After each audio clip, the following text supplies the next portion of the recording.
At least 40 people were killed Monday in clashes outside a military building in Cairo where supporters of the former president were holding a sit-in, an Egyptian health ministry official said.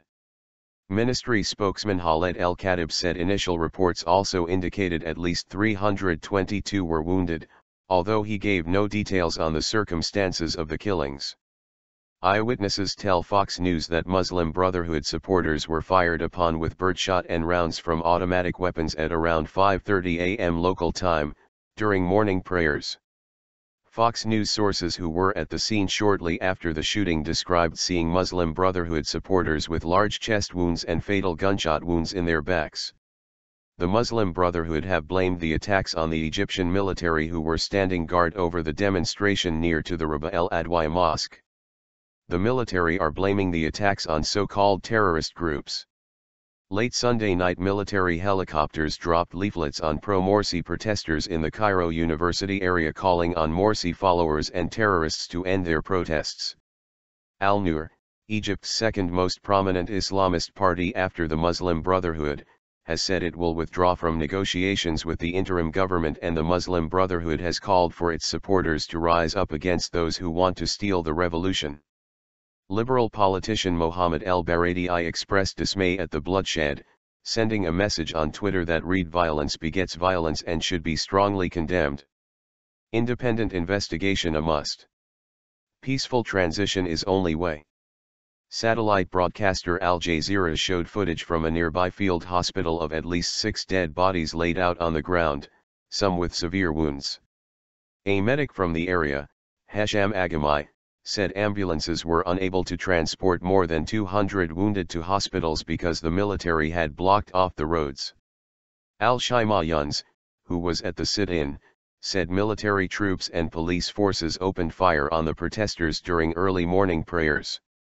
They opened fire with live ammunition and lobbed tear gas, she said by telephone. There was panic and people started running. I saw people fall. Women and children had been among the protesters, she said. Morsi supporters have been holding rallies and a sit-in outside the Republican Guard building since the military deposed Morsi last week during massive protests against him. The military chief replaced Morsi with an interim president, until presidential elections are held. But Morsi's supporters refuse to recognize the change in leadership and insist Morsi be reinstated. Besides the Republican Guard sit-in, they are also holding thousands-strong daily rallies at a nearby mosque. Morsi's opponents are also holding rival rallies. They say the former president lost his legitimacy by mismanaging the country and not ruling democratically, leading to a mass revolt that called on the army to push him from office.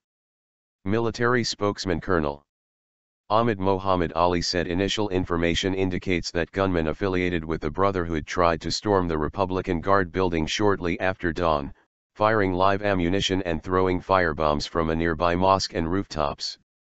One police officer on the scene was killed, he said. Another military spokesman, who declined to be named because he was not authorized to brief reporters, said 5 from the Brotherhood side were killed.